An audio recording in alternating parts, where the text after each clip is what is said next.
we're just in the infancy stages of this digital world, Yep.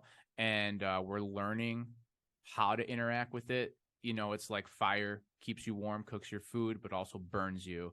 And without proper protocols, maybe just like finding ways to utilize it correctly, it can then just the fact that just being in front of a computer and being on your phone and sucked in, not to mention the manipulation of these platforms, that's overload of the nervous system as well. Talk to me about what you've seen clinically with this in kids, in adults. Do you see that there's been several types of side effects from constant bombardment from EMF and Wi-Fi and just the addiction of being manipulated through your phone? Like, that's a whole different conversation, but talk to me what you've seen and what are some of the issues that stem from that?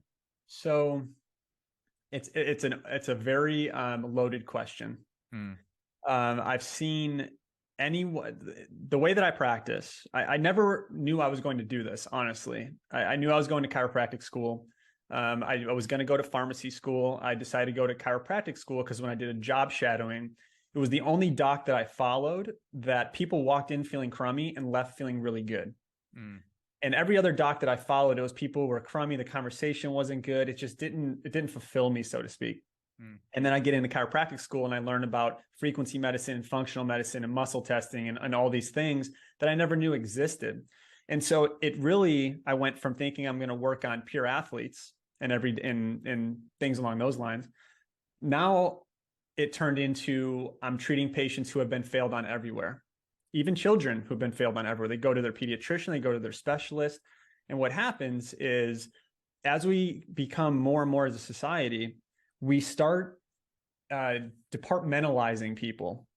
And what that means is that if you have a heart issue, you go to a heart doctor that doesn't pay any attention to any part of your other parts of your body, your endocrine system, your gut. So now you start taking away the concept that anything in the body can cause anything. And so that has led to an infinite amount of patients because the more you can view the body as a whole, the better people get. And to be honest, the more we go back to the basics, even in people who have diagnoses that I can't even pronounce because they're just scary Latin names that tell you kind of what your symptom is, essentially. The more you go back to the basics, the better people get. And these basics are all around us. And back to your initial question on like, what have you seen? I mean, I see a lot of Lyme disease. I see a lot of chronic autoimmune issues. I see a lot of people who can't cope with stress. And it sounds so cliche, but if we can cope with stress, if we can adapt to our stress, I'm telling you, we would be so much healthier as a society because it puts you on a back burner. It puts you in that fight or flight. And that's, in a nutshell, that's kind of what I've seen. Yeah, and that's kind of got me into the field that I've gotten into myself. Like, you start out as a personal trainer, but you can only get so far with reps and sets and programming. A lot of it is the same shit. And when it comes to like what goals are, I mean, yeah, you get to those physical goals, you get those strength goals, but you're not going to keep deadlifting 700 pounds or keep increasing your squat. Ultimately, that can keep you in fight or flight mode. The body doesn't necessarily know the difference. And once I had that aha moment, I was like, okay, so exercise here can be a huge factor.